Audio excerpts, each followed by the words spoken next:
No próximo capítulo da novela Três Graças, Rogério reaparece diante de Arminda e Ferete com uma frieza calculada. Sem rodeios, ele sustenta a versão da amnésia, jurando que a explosão apagou tudo: nomes, rostos, intenções. O tom é firme demais, quase teatral. Ferete entra no personagem e finge comprar a história, mas Arminda não pisca. Ela observa o corpo, o tempo das respostas, o silêncio entre uma frase e outra.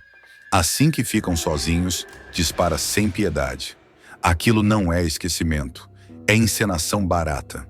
Para ela, Rogério jamais seria um homem quebrado por acaso. Corta para outro ponto da trama. Joely decide parar de fugir. Em prantos, encara Lígia e solta a bomba. Raul é o pai de seu filho. O segredo, guardado por medo e pressão, finalmente vem à tona. Lígia sente o chão sumir, mas entende na hora o tamanho do estrago que essa verdade pode causar. E causa. Quando Raul descobre, a reação é imediata. Choque, culpa e desespero. Sem saber a quem recorrer, ele procura Rogério. Mesmo fingindo não lembrar de nada, Rogério promete não virar as costas e garante que vai ajudar a proteger Joely e a criança. Amnésia ou não, o instinto dele continua afiado. Antes de continuar, clique no botão de gostei, se inscreva no canal e comente de qual cidade você assiste a novela. Enquanto isso, longe dos holofotes, José Maria coloca os exames sobre a mesa diante de Xênica. Os resultados são claros como um tapa na cara. Os medicamentos da fundação não funcionam. Zero efeito. Nenhuma margem para interpretação. Xênica explode de indignação ao perceber que milhares de pessoas estão sendo enganadas enquanto Ferete posa de salvador. Eles sabem. Essa verdade tem poder para implodir tudo. E quando parece que o dia já atingiu o limite, Zenilda surge na sala de Ferete. Postura firme, olhar afiado. Ela não pede, exige, quer um cargo jurídico na fundação e deixa claro que conhece todos os bastidores. O clima vira gelo. O golpe final vem no silêncio. Josefa, escondida atrás da porta, escuta Ferete confessar a Arminda que já decidiu eliminar Rogério. Ali, sem metáfora, a guerra muda de nível e não tem mais volta. Joely enfrentará uma gravidez delicada, marcada por sucessivos momentos de tensão, medo e desespero. Nos próximos capítulos, a jovem receberá uma ligação devastadora com a notícia da suposta morte de Raul e não resistirá ao impacto emocional, desmaiando logo em seguida. O choque será tão intenso que colocará em risco não apenas o estado psicológico da moça, mas também a saúde do bebê que ela espera. Tudo começará após o novo e misterioso desaparecimento de Rogério, que voltará a sumir sem deixar rastros, reacendendo fantasmas do passado e mergulhando Raul em um estado profundo de colapso emocional. Convencido de que o pai pode ter sido morto de verdade em mais um atentado, Raul entrará em espiral. Sem chão, sem respostas e dominado pela culpa e pelo medo, ele fugirá de casa e passará a vagar pelas ruas de São Paulo, rompendo qualquer contato com a família. A transformação de Raul será chocante. O rapaz surgirá sujo, com roupas rasgadas, barba por fazer e o olhar perdido, completamente diferente do jovem que Joely conhecia. Ele passará a dormir em calçadas, viadutos e praças, misturando-se a outros moradores de rua e sobrevivendo de restos e esmolas. Aos poucos, Raul se afastará da própria identidade, como se estivesse apagando quem foi, consumido pela dor e pela sensação de abandono. Enquanto isso, Joely sentirá o peso da ausência. Grávida, sensível e emocionalmente fragilizada, ela estranhará o silêncio de Raul. As mensagens não respondidas e as ligações ignoradas começarão a tirar seu sono. A jovem tentará manter a calma, mas o pressentimento de que algo grave aconteceu não a deixará em paz. Em várias cenas, Joely aparecerá passando mal, levando a mão à barriga, sentindo enjoos mais fortes do que o normal e sendo tomada por crises de ansiedade. Será em um desses dias de angústia que Raul, completamente desorientado, encontrará um celular jogado no chão, ainda funcionando. Sem pensar direito, ele discará o número de Joely, quase por instinto. Do outro lado da linha, ao ver o nome de Raul aparecer no visor, Joelle sentirá um misto de alívio e pânico. O coração dela disparará, as mãos começarão a tremer e por alguns segundos ela acreditará que finalmente terá respostas. No entanto, ao atender a ligação, Joelle ouvirá apenas o silêncio. Raul não conseguirá falar. Ele ficará parado, olhando para o nada, com o celular encostado no ouvido, como se estivesse paralisado entre o desejo de pedir ajuda e a certeza de que não merece ser encontrado. A respiração pesada dele será ouvida do outro lado da linha, deixando Joelle ainda mais aflita. Raul, fala comigo. Onde você tá? Pelo amor de Deus, responde! Gritará ela, já à beira do choro. Você tá me ouvindo? Aconteceu alguma coisa? Insistirá, sentindo o coração apertar. Antes que Raul consiga reagir, outro morador de rua, incomodado com a ligação, tomará o celular de suas mãos de forma brusca. Sem nenhum cuidado, o homem atenderá ao telefone e despejará palavras cruéis, carregadas de sarcasmo e brutalidade, que cairão como uma sentença sobre Joelle. Aqui não tem mais porcaria de Raul nenhum. Ô garota, ele já era, dirá o desconhecido com deboche. O celular agora é meu. Sabe por quê? Porque o Raul tá morto, tá ligada? Morto com os olhos esbugalhados. A frase ecoará na mente de Joelle como um golpe. O mundo ao redor parecerá parar. Os sons ficarão distantes, como se ela estivesse submersa. A jovem deixará o celular escorregar lentamente da mão, enquanto sua visão começará a escurecer. O ar faltará, o peito apertará, e ela tentará dar um passo, mas as pernas não obedecerão. Não! Isso não pode ser verdade!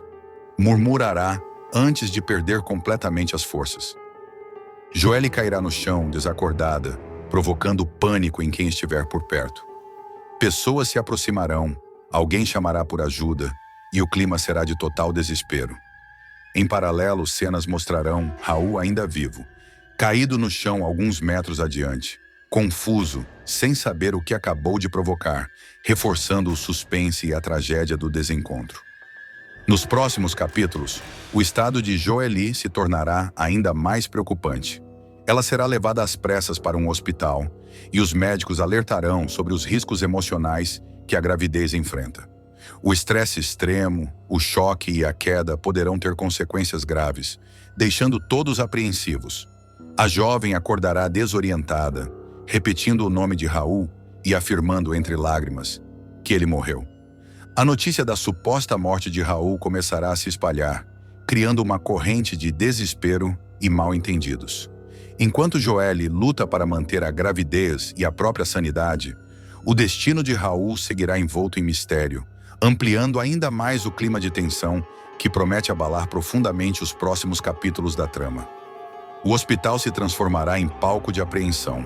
Joelle será cercada por médicos e enfermeiros, enquanto o monitor cardíaco marcará batimentos irregulares, refletindo o caos que tomou conta de seu corpo. Ao recobrar a consciência, ainda grogue, ela levará a mão à barriga e perguntará, em pânico, se o bebê está bem. O médico pedirá calma, mas deixará claro que a situação é delicada e que qualquer novo choque emocional poderá trazer consequências irreversíveis. Você precisa ficar em repouso absoluto. O estresse foi muito forte. Alertará o médico com um olhar sério. Agora, o mais importante é proteger essa gravidez. Mesmo sedada, Joelle terá lapsos de consciência nos quais repetirá, em desespero, as últimas palavras que ouviu ao telefone. Ele já era morto, com os olhos esbugalhados. As frases sairão de sua boca como um mantra cruel, deixando claro que a notícia se enraizou em sua mente como uma verdade incontestável. A jovem entrará em crise de choro, afirmando que sente que perdeu tudo de uma só vez. Do outro lado da cidade, Raul seguirá vagando, completamente alheio ao estrago causado pela ligação. O rapaz acordará horas depois, jogado em um canto de calçada, com a cabeça latejando e a memória confusa. Ele não se lembrará direito da ligação, apenas terá flashes da voz de Joelle ecoando em sua cabeça. Um sentimento estranho de culpa tomará conta dele, como se algo grave tivesse acontecido, mas sem que ele consiga compreender exatamente o que. Enquanto isso, a notícia da suposta morte de Raul começará a ganhar força. Comentários atravessados, boatos e versões distorcidas surgirão rapidamente. Joelle, ainda hospitalizada, será informada de que encontraram um corpo com características semelhantes às de Raul em uma área próxima ao local onde ele costuma circular. A informação cairá como uma pá de cal sobre qualquer esperança que ainda restava. A jovem entrará em choque novamente, sendo amparada às pressas. O médico reforçará que ela precisa se manter estável, mas Joelle, tomada pela dor, afirmará que sente algo errado, como se o bebê também estivesse reagindo à tragédia. A tensão aumentará quando exames indicarem alterações preocupantes, obrigando a equipe médica a intensificar os cuidados. Paralelamente, Raul será abordado por assistentes sociais durante uma ação de acolhimento na rua. Confuso, ele dará um nome falso, evitando se identificar. Algo dentro dele dirá que voltar para casa agora pode ser perigoso. Sem saber que Joelle luta pela vida e pela gravidez acreditando que ele morreu, Raul seguirá invisível, caminhando cada vez mais para o fundo do poço. No hospital, Joelle encarará o teto do quarto, com os olhos marejados, e sussurrará que precisa ser forte pelo filho. Ela prometerá, entre lágrimas, que não vai desistir, mesmo acreditando que Raul se foi para sempre. O drama atingirá seu auge quando ela sentir uma nova pontada e chamar pela enfermeira, deixando no ar o temor de que algo definitivo esteja prestes a acontecer. Ferretti passa a investigar silenciosamente a vida de Jairo Barroso, o delegado que até então se vende como exemplo de moral, legalidade e rigor dentro da polícia. A princípio, Ferretti acredita que Jairo seja apenas mais um burocrata covarde, desses que se escondem atrás de ordens superiores para justificar omissões convenientes. No entanto, algo no comportamento do delegado começa a chamar atenção. Em reuniões oficiais, Jairo desconversa, evita certos nomes, muda de assunto quando investigações sensíveis surgem na mesa. Para Ferretti, isso não é prudência, é medo. E medo, ele sabe, sempre esconde alguma coisa. Sem levantar suspeitas, Ferretti aciona Macedo, seu homem de confiança, especialista em observar, sem ser notado, e ouvir o que ninguém deveria dizer em voz alta. A ordem é clara: seguir Jairo fora do expediente, mapear hábitos, horários, desvios de rota. Não se trata de pressa, mas de paciência. Ferretti quer algo sólido, algo que não possa ser negado. O jogo muda de nível quando Macedo descobre que, longe da delegacia e dos corredores frios da lei, Jairo frequenta uma boate de luxo, um ambiente sofisticado, repleto de gente influente, música alta e segredos sussurrados entre taças de bebida cara. Nada combina menos com a imagem pública do delegado do que aquele cenário. Ainda assim, ele vai, e vai com frequência. Nos próximos capítulos, o público verá Macedo se infiltrar no local com a naturalidade de quem faz parte daquele universo. Ele observa, calcula distâncias, reconhece padrões. Em uma dessas noites, percebe que Jairo não está sozinho. Ao seu lado, uma mulher elegante, segura de si, muito diferente da esposa que o delegado faz questão de exaltar em discursos oficiais. O olhar entre os dois denuncia intimidade, cumplicidade e, principalmente, descuido. Para não perder nenhum detalhe, Macedo suborna discretamente um dos seguranças da boate, garantindo que seja avisado sempre que o cliente especial aparecer. A partir daí, cada entrada de Jairo passa a ser monitorada. O delegado acredita estar protegido pelo anonimato da noite, mas, na verdade, está sendo cuidadosamente enquadrado por uma lente invisível. Em uma dessas ocasiões, Jairo baixa completamente a guarda. Talvez pelo álcool, talvez pela falsa sensação de segurança, ele começa a falar demais. Conta que o casamento está por um fio, que se sente sufocado pela própria imagem pública e que sonha em tirar a amante daquela vida. O discurso é carregado de contradições. O homem da lei confessando crimes morais enquanto posa de íntegro durante o dia. O momento mais comprometedor não demora a acontecer. Envolvido pela atmosfera, Jairo beija a mulher em público sem se importar com quem possa estar olhando. É nesse instante que Macedo registra tudo. Fotos, vídeos, ângulos claros, provas irrefutáveis. Escondido, ele ironiza em voz baixa com um sorriso frio no rosto. Metido a certinho. Te peguei, delegado. As imagens revelam mais do que uma simples traição. Elas escancaram a hipocrisia de um homem que usa o cargo para se proteger, mas não tem coragem de enfrentar os próprios erros. Um delegado que engaveta investigações delicadas, evita confrontar empresários poderosos e sempre encontra uma justificativa conveniente para não avançar onde a verdade dói. Quando o material chega às mãos de Ferretti, o vilão não comemora com euforia. Pelo contrário, ele analisa cada detalhe com calma, como quem avalia uma arma antes de usá-la. Para ele, aquilo não é apenas um escândalo pessoal. É uma chave, uma porta que se abre para o controle absoluto de alguém que deveria combatê-lo. Ferretti deixa claro que não pretende expor Jairo de imediato. A estratégia é mais perversa, usar o segredo como coleira. Um delegado acuado é mais útil do que um delegado destruído. Com a chantagem certa, investigações podem desaparecer. Mandados podem ser esquecidos. Provas podem sumir misteriosamente dos autos. Enquanto isso, Jairo segue sua rotina, alheio ao fato de que cada passo seu já está sendo calculado. Ele ainda se sente intocável, protegido pelo cargo e pela aparência de homem correto. Mal sabe que, a partir desse momento, qualquer decisão errada pode custar tudo: carreira, casamento, reputação e liberdade.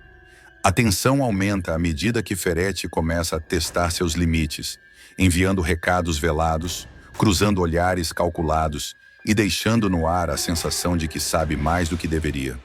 O delegado sente o chão tremer, mas ainda não consegue identificar a origem do perigo.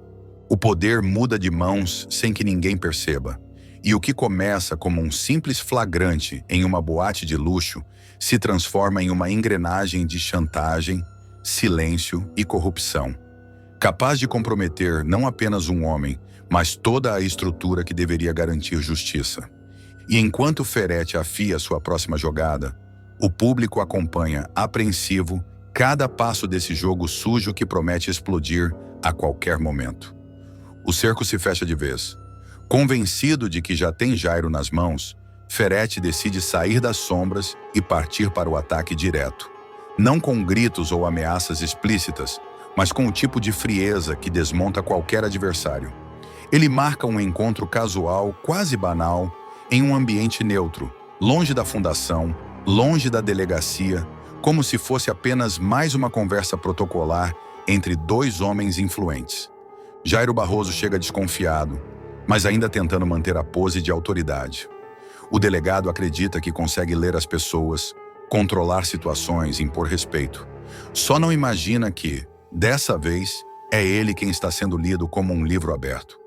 Ferretti conduz o diálogo com ironia calculada. Fala de moral, de reputações frágeis, de como a opinião pública pode ser cruel com quem escorrega. Aos poucos, o desconforto de Jairo se torna visível. O suor nas mãos, o olhar que evita encarar o interlocutor, a impaciência crescente. Até que Ferretti solta a frase fatal, em tom quase divertido. Curioso como certos homens pregam ordem de dia e desordem à noite. O silêncio pesa.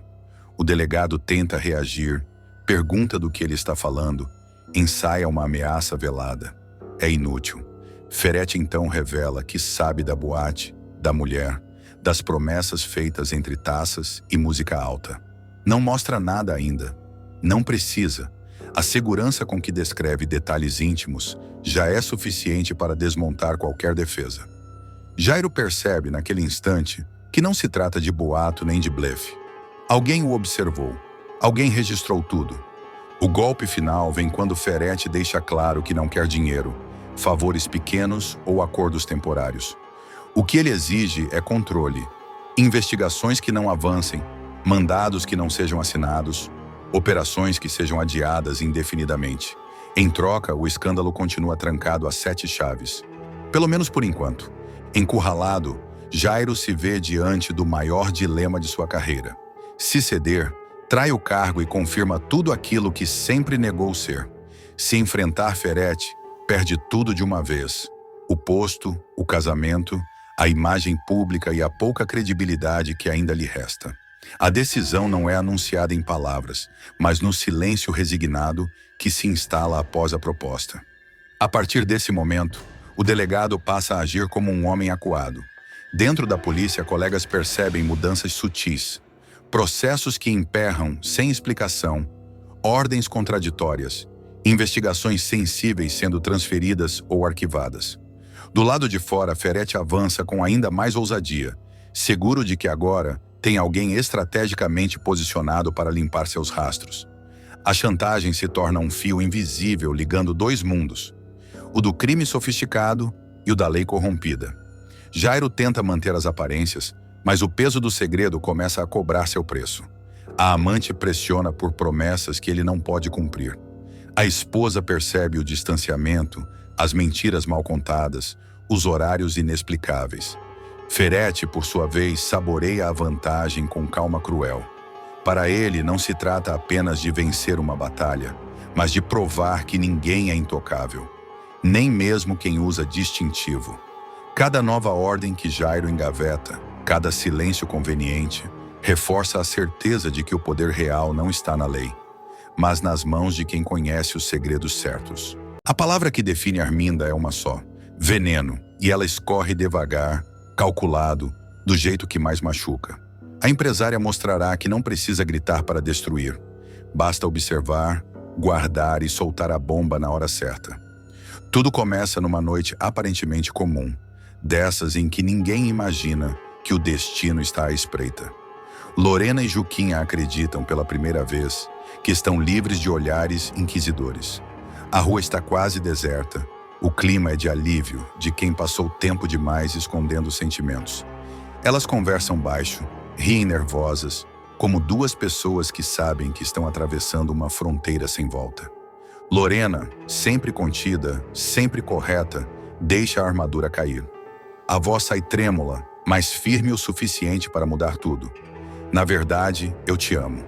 Juquinha não hesita, não desvia o olhar, não tenta suavizar. Responde como quem já decidiu há muito tempo. Também, o silêncio que se segue é carregado de verdade. As mãos se tocam, o carinho vem antes do beijo, como se o corpo pedisse permissão ao coração. E o beijo acontece, intenso, necessário, libertador.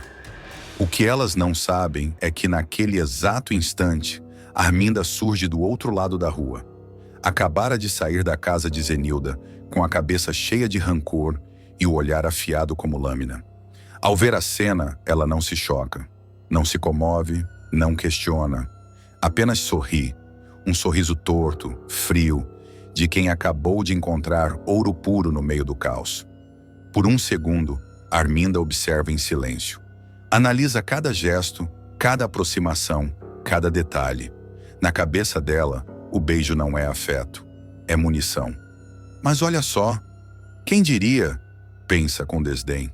A sem-sal da Lorena e a policial, as duas, namoradinhas. O julgamento vem rápido, carregado de preconceito e sarcasmo.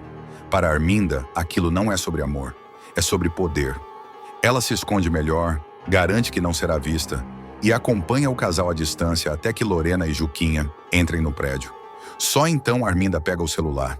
Antes mesmo de ligar, provoca o vazio, saboreando o momento. Adivinha quem vai amar saber disso? O prazer não está apenas na revelação, mas na expectativa da reação. Do outro lado da linha, Ferretti atende sem imaginar o terremoto que está prestes a enfrentar. Arminda faz mistério, controla o tom, atua como quem guarda um segredo precioso. Você não faz ideia do que eu vi agora. Não dá para falar por telefone. Isso merece plateia. Tô indo para aí. Dispara antes de desligar. Ela sabe. Curiosidade é uma armadilha poderosa. Na fundação, o encontro é tenso desde o primeiro segundo. Arminda não se senta. Caminha pelo espaço como dona da situação, olhando tudo menos Ferretti. Ele estranha. Sente o clima pesado. Pergunta o que está acontecendo. E ela vai direto ao ponto, sem anestesia. Lorena, a sua Lorena, tá namorando outra mulher. O choque é imediato. Ferretti demora a reagir. Pisca, respira fundo, tenta processar. Como assim? Questiona incrédulo. Arminda cruza os braços, satisfeita. Aos beijos, bem apaixonadas. Vi com estes olhos aqui, completa, apontando para si mesma. O silêncio que se instala é desconfortável, quase ensurdecedor. Ferete sente o chão fugir. A imagem da filha perfeita, encaixada no molde que ele sempre defendeu, começa a rachar. É nesse momento que Arminda crava o golpe final, com a ironia que a define. Para você ver, a tradicional família paulistana já foi mais tradicional, né? A frase ecoa como deboche, como sentença, como provocação. E não para por aí. Arminda deixa claro que não pretende guardar segredo algum. Pelo contrário, ela insinua, cutuca, sugere consequências. Fala de imagem, de reputação, de escândalo. Cada palavra é escolhida para ferir. Ferete tenta manter o controle, mas a raiva e o medo se misturam. O nome da família, o poder, a aparência, tudo parece ameaçado. Enquanto isso, Lorena e Juquinha seguem alheias à tempestade que se forma. Elas acreditam ainda que aquele beijo foi apenas um passo íntimo, não um estopim. Não sabem que Arminda já transformou o amor delas em estratégia. E que a partir daquele momento, nada mais será simples dentro da família Ferete. O que começa como um flagrante vira chantagem emocional. O que era segredo vira arma. E Arminda, mais uma vez, prova que sabe exatamente onde tocar para causar o maior estrago possível. Sempre com um sorriso ácido no rosto e a certeza de que, naquele jogo, ela joga para ganhar. O efeito dominó começa a se espalhar rápido demais para ser contido. Ferete tenta manter a pose de patriarca inabalável, mas é visível que a revelação o desestabiliza. Ele anda de um lado para o outro na sala, passa a mão no rosto, respira fundo, como se buscasse uma lógica que não existe. Arminda observa tudo em silêncio, satisfeita. Para ela, não basta contar. É preciso assistir à queda. Ferete exige detalhes. Quer saber há quanto tempo, onde, como. Arminda entrega as informações aos poucos, como quem dosa veneno. Cada frase aumenta a tensão. Ela deixa escapar que não foi um beijo qualquer, que havia entrega, sentimento, intimidade demais para ser algo passageiro. Ferete sente o peso daquilo não apenas como pai, mas como um homem obcecado por controle e imagem pública. A conversa descamba para acusações. Ele questiona se Arminda pretende espalhar a história. Ela sorri, cínica, e devolve com outra pergunta. E você acha que isso fica escondido por quanto tempo? A ameaça está no ar. Não precisa ser dita. Ferete entende. A informação agora não pertence mais a ele. Em paralelo, Lorena começa a sentir o ambiente mudar. O clima fica estranho, os olhares mais longos, os silêncios mais incômodos. Juquinha percebe antes. Como policial, reconhece quando algo está fora do lugar. Ela alerta Lorena de que talvez tenham sido vistas. Lorena tenta minimizar, mas o pressentimento insiste em não ir embora. Arminda, por sua vez, segue seu jogo. Cruza com Lorena nos corredores e a observa com um olhar carregado de ironia. Não diz nada, não precisa. O silêncio dela fala mais alto do que qualquer confronto direto. Lorena sente o golpe, mesmo sem saber exatamente de onde vem. Ferete, pressionado, decide chamar a filha para uma conversa. O tom é frio, distante. Ele não acusa de imediato. Prefere cercar, testar, provocar uma reação. Lorena percebe que algo mudou no pai e entende que o segredo deixou de ser segredo. Do outro lado, Juquinha se prepara para o pior. Ela sabe que, quando Arminda se envolve, o ataque nunca é simples nem rápido. É calculado, é cruel e raramente vem sem consequências. Assim, o romance que nasceu na tentativa de liberdade passa a ser ameaçado por jogos de poder, preconceito e manipulação. Arminda avança suas peças com calma, Ferete luta para não perder o controle, e Lorena e Juquinha se veem no centro de uma guerra que nunca escolheram travar, mas da qual não poderão mais fugir. Gerluce será praticamente a última pessoa a descobrir a identidade do pai do filho de Joely, e essa demora vai cobrar um preço alto, emocionalmente cruel, dramaticamente inevitável. A protagonista começará a perceber que algo está fora do lugar quando notar os olhares atravessados, os silêncios longos demais e as conversas interrompidas sempre que ela se aproxima. Há um clima estranho no ar, uma sensação constante de que todos estão andando sobre cacos de vidro para não tocar num assunto proibido. O que mais vai doer não será a verdade em si, mas a constatação de que Lígia, Jorginho e até Viviane já sabiam de tudo e escolheram o silêncio. Para Gerluce, isso vai soar como traição. A primeira rachadura surge quando Lígia, mexendo distraidamente no celular da neta, vê uma notificação de mensagem de Raul. O nome acende um alerta imediato. O coração da avó dispara. A intuição fala mais alto. Sem pensar duas vezes, ela decide confrontar Joelle. Pressionada, a jovem tenta minimizar, mas já é tarde. Jorginho entra na conversa e tenta proteger a filha, dizendo que Raul é apenas um frequentador da igreja, alguém que Joelle conheceu por acaso. A desculpa parece ensaiada demais. Pouco depois, Kellen desmonta a versão com uma frase curta e certeira. Ela confirma que a relação entre Joelle e Raul foi bem mais próxima do que todos imaginavam. O clima pesa. O silêncio vira acusação. Lígia sente que está sendo enganada dentro da própria casa. Desconfiada, a matriarca resolve ir além. Em um momento de tensão, ela vasculha o quarto da neta em busca de provas. Abre gavetas, remexe papéis, encontra lembranças guardadas às pressas. Mensagens antigas, anotações, pequenos objetos que confirmam o vínculo entre Joelle e Raul. É o golpe final. Quando Joelle flagra a avó no quarto, não há mais como fugir. Pressionada, exausta e emocionalmente encurralada, Joelle finalmente confessa. Raul é, sim, o pai do seu filho.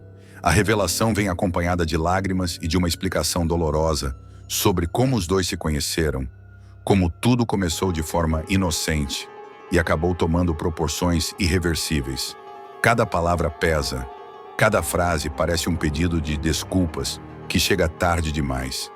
Lígia exige que a verdade seja contada a Gerluce imediatamente. Para ela, continuar escondendo só vai piorar a situação.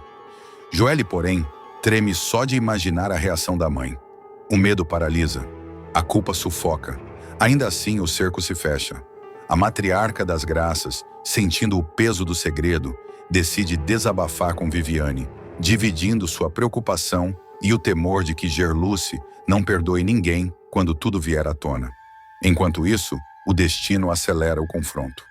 Em uma cena carregada de simbolismo, Gerluce vê Joelle abraçada com Raul. Não é uma cena de romance, mas de cumplicidade, de proteção mútua. Em segundos, as peças se encaixam na mente da cuidadora. O choque é silencioso. O olhar dela diz tudo. Antes que qualquer explicação seja dada, Raul desaparece. Nesse ponto da trama, o playboy já terá rompido com a antiga vida e estará vivendo nas ruas, fugindo não apenas da responsabilidade, mas de si mesmo. A indignação de Gerluce será devastadora. Descobrir que a filha se envolveu com o filho de sua patroa vai soar como uma quebra de todos os limites. Mas o que realmente vai dilacerá-la é perceber que todos sabiam, menos ela. A sensação de exclusão, de ter sido enganada dentro da própria família, vai deixá-la à beira de um colapso emocional. Em contraste absoluto, Josefa reage de forma inesperada. Ao saber que terá uma bisneta, a matriarca se mostra animada, quase aliviada. Para ela, a criança é prioridade. O passado importa menos do que o futuro. Josefa acolhe Raul, oferecendo abrigo e apoio num momento em que ele não tem mais nada. Esse gesto vai criar ainda mais tensão dentro da família, dividindo opiniões e aprofundando conflitos. Os segredos continuam cobrando seu preço, as relações serão testadas ao limite, e Gerluce terá que lidar não apenas com a verdade, mas com tudo o que foi perdido enquanto ela era mantida no escuro. E o silêncio, mais uma vez, mostrará que também pode ser cruel. O impacto da revelação continuará reverberando como um terremoto silencioso dentro da família. Gerluce, ainda atordoada, passará a agir no automático, tentando manter a rotina enquanto por dentro tudo desmorona. O olhar perdido, as respostas curtas e o distanciamento repentino deixarão claro que a ferida é profunda e ainda aberta. Para ela, não se trata apenas da gravidez de Joelle, mas da quebra irreversível de confiança. A relação entre mãe e filha entrará em um estado delicado. Joelle tentará se aproximar, explicar melhor os sentimentos, insistir que nunca quis machucar ninguém. Mas Gerluce não estará pronta para ouvir. Cada tentativa de conversa terminará em silêncio ou em frases duras, ditas mais para se defender da dor do que para acusar.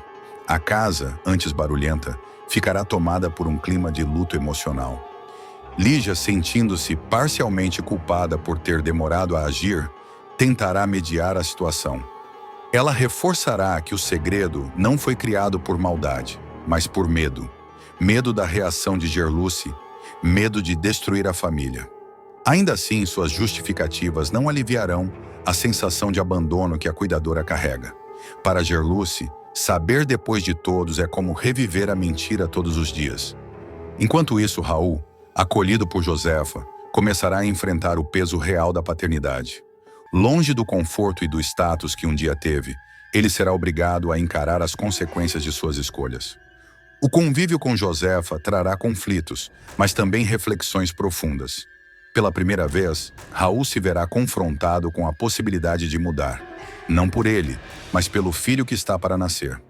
A postura de Josefa dividirá a família. Para alguns, ela estará passando pano para os erros do rapaz.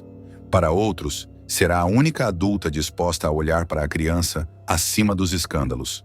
Essa diferença de visões criará embates diretos, principalmente com Gerluce, que não aceitará ver Raul tratado com naturalidade após tudo o que aconteceu.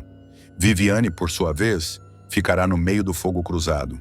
Confidente de Lígia, ela tentará apoiar Gerluce sem julgamentos, mas acabará sendo pressionada a escolher lados. A sensação de que a verdade foi manipulada crescerá e antigas mágoas voltarão à tona, trazendo à luz conflitos que estavam apenas adormecidos. Nos momentos finais dessa fase da trama, Joelle começará a sentir o peso da solidão. Mesmo cercada de pessoas, ela perceberá que nenhuma decisão vem sem perdas. A gravidez avançará e com ela a urgência de reconstruir pontes antes que seja tarde demais. Já Gerluce, em silêncio, começará a refletir sobre até onde sua rigidez pode afastá-la da própria filha. E se o orgulho vale mais do que o amor? Nada será resolvido de imediato. As feridas continuarão expostas, as alianças seguirão instáveis e cada personagem terá que lidar com suas próprias escolhas. A tensão vai ganhar novos contornos e a história entrará numa fase ainda mais sensível. Gerluce, depois de dias evitando qualquer confronto, começará a perceber que o silêncio não está protegendo ninguém, apenas empurrando todos para um abismo emocional. A cuidadora passará a observar Joelle à distância, notando o cansaço, o medo e a solidão da filha. Cada gesto da jovem funcionará como um espelho incômodo, refletindo escolhas que agora não podem mais ser desfeitas. A gravidez avançará e trará urgência às decisões. Joelle sentirá os primeiros sinais físicos mais intensos, e isso despertará preocupação em todos, inclusive em Gerluce, que tentará disfarçar o cuidado por trás de ordens práticas e uma frieza aparente. Será nesse contraste, entre dureza e proteção, que a protagonista mostrará o quanto está dividida por dentro. Raul, pressionado pela realidade, começará a demonstrar sinais de arrependimento verdadeiro. A vida nas ruas, somada ao acolhimento firme de Josefa, vai quebrar suas últimas resistências. Ele passará a insistir em assumir responsabilidades, não apenas financeiras, mas emocionais. No entanto, cada tentativa de aproximação será vista com desconfiança, principalmente por Gerluce, que deixará claro que não aceitará promessas vazias. O ambiente familiar ficará cada vez mais instável. Pequenas discussões explodirão por motivos banais, revelando feridas que nunca cicatrizaram. Lígia temerá que tudo saia do controle e insistirá para que a família se una pelo bem da criança. Enquanto Viviane alertará que forçar uma reconciliação pode ser tão destrutivo quanto o silêncio que antecedeu a verdade. Em meio a esse caos emocional, Gerluce será colocada diante de uma escolha que vai definir os próximos passos de sua vida. Permanecer presa à mágoa ou enfrentar a dor de frente para não perder a filha. A protagonista começará a entender que não é apenas Joely quem precisa amadurecer. Ela também será obrigada a rever limites, crenças e o peso do próprio orgulho. A vida de Arminda vai virar um corredor sem saída, iluminado apenas pelo medo. A vilã, acostumada a controlar tudo e todos, começa a sentir que algo saiu definitivamente de suas mãos. Um pressentimento incômodo, insistente, quase físico, passa a persegui-la dia e noite. Rogério está vivo e está perto. O terror não surge do nada. Ele vem sendo construído aos poucos, como uma tortura calculada. Primeiro, os delírios perturbadores de Josefa, que passa a ter visões do genro, surgindo em sombras, reflexos e sonhos fragmentados, sempre com o mesmo olhar acusador.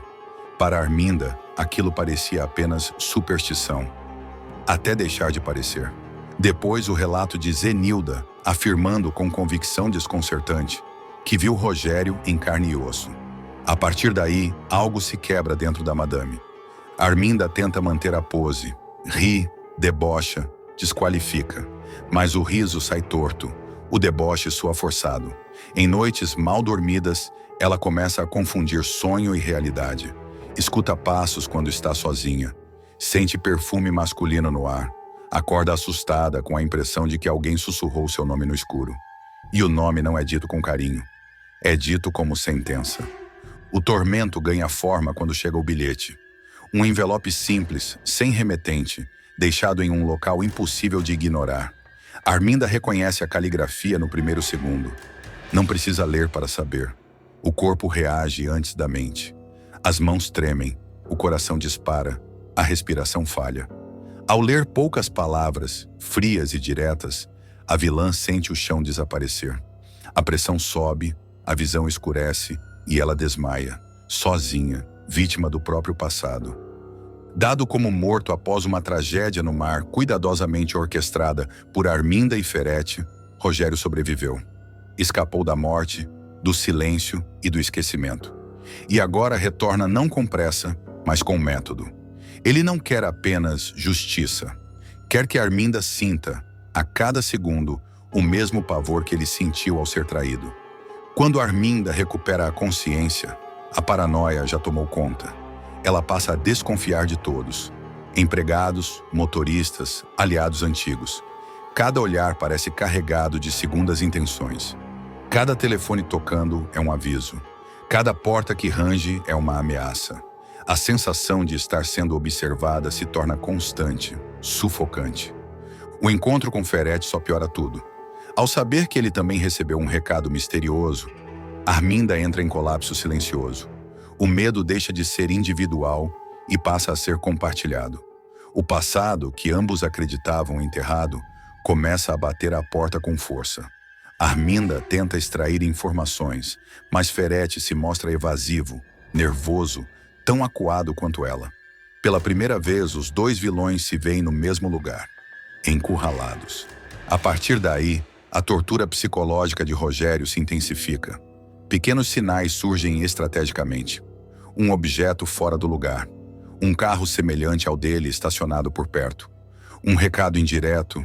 Uma frase dita por alguém que não poderia saber de certos detalhes. Nada é explícito. Tudo é calculado para corroer a sanidade de Arminda. À beira da loucura, ela começa a verbalizar o medo que antes negava. Em conversas sussurradas, confessa a Ferete que sente, no fundo da alma, que Rogério está vivo. Não como hipótese, como certeza. E essa certeza pesa mais do que qualquer prova. Arminda passa a revisitar mentalmente cada passo do plano que armou no passado. Cada erro, cada ponta solta, cada pessoa que poderia ter ajudado Rogério a sobreviver. A culpa, que ela sempre enterrou sob camadas de arrogância, começa a emergir em forma de pânico. O medo deixa de ser apenas de ser desmascarada. Passa a ser medo do encontro, do olhar, da cobrança final. Enquanto isso, Rogério observa, de longe, invisível, saboreando cada avanço do seu jogo psicológico. Ele não precisa aparecer ainda. O estrago já está feito. Arminda não tem mais paz, nem dentro da própria casa, nem dentro da própria cabeça. E nos próximos capítulos, esse terror silencioso promete ganhar novos contornos, colocando a vilã cada vez mais perto do limite e do passado que ela tentou afogar. O cerco psicológico se fecha ainda mais e Arminda passa a viver como prisioneira da própria mente. A mulher que sempre comandou reuniões, negócios e pessoas com pulso firme, agora se vê incapaz de atravessar um corredor sozinha. O medo não dá trégua. Ele se infiltra nos gestos mais simples, nos silêncios mais banais, nas pausas entre uma respiração e outra. Arminda começa a evitar espelhos, porque jura ver o rosto de Rogério refletido atrás de si. Começa a evitar janelas, porque sente que alguém a observa do lado de fora. Começa, sobretudo, a evitar dormir, porque é nos sonhos que o passado volta com mais força. As noites se tornam longas e cruéis.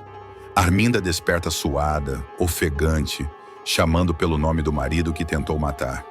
Em alguns momentos, ela se senta na cama convencida de que ouviu passos no quarto. Em outros, tem certeza de que alguém sussurrou ameaças ao pé do ouvido. O terror é tão real que ela passa a trancar portas, reforçar fechaduras e exigir que luzes permaneçam acesas até o amanhecer. Ainda assim, nada parece suficiente. O pânico começa a transbordar para o dia. Em reuniões importantes, Arminda perde o fio da conversa. Interrompe frases no meio, se confunde, reage de forma agressiva a comentários inocentes. Pessoas próximas estranham o comportamento errático, os olhares perdidos, as reações exageradas. A vilã tenta manter a imagem de controle, mas o corpo atrai. As mãos tremem, a voz falha, o semblante endurecido dá lugar a um medo quase infantil. Em paralelo, novas provocações surgem. Arminda recebe flores que ela nunca pediu, com bilhetes ambíguos que remetem a momentos íntimos do casamento. Datas, frases, referências que só Rogério poderia conhecer. Cada detalhe é uma punhalada, cada lembrança um aviso claro. Ele não esqueceu nada e não perdoou nada. A relação com Ferete também começa a ruir. Antes cúmplices seguros, agora eles desconfiam um do outro. Arminda passa a questionar se Ferete realmente está tão vulnerável quanto aparenta ou se esconde algo mais. Em alguns momentos, chega a suspeitar que ele possa estar jogando dos dois lados. O medo transforma alianças em armadilhas e confiança em paranoia. Sem perceber, Arminda começa a se isolar. Afasta aliados, dispensa conselhos, recusa ajuda médica. Para ela, ninguém pode ser confiável enquanto Rogério estiver à solta. A ideia de que o marido está cada vez mais perto a consome. Em um surto silencioso, ela chega a revirar antigos documentos, fotos e pertences, tentando encontrar qualquer pista que confirme se ele realmente sobreviveu. Cada lembrança do passado ganha um peso insuportável. A tortura psicológica atinge um novo patamar quando Arminda passa a ser confrontada por frases soltas, ditas por pessoas comuns, que ecoam exatamente palavras usadas por Rogério antes da suposta morte. Coincidência ou mensagem direta? Para ela, não há mais dúvida. Tudo faz parte do jogo. Tudo é intencional. À beira do colapso, Arminda confessa, em um momento de fragilidade extrema, que sente que o acerto de contas está próximo. Ela não sabe quando, nem como, mas tem certeza de que o encontro é inevitável. O passado que ela tentou enterrar no fundo do mar está voltando à superfície com força devastadora. E enquanto Arminda se afunda no próprio medo, Rogério segue conduzindo sua vingança em silêncio, paciente, deixando que a culpa, o terror e a expectativa façam o trabalho sujo por ele. Nos próximos capítulos, essa tensão promete crescer ainda mais, empurrando a vilã para decisões desesperadas e para um confronto que pode mudar tudo.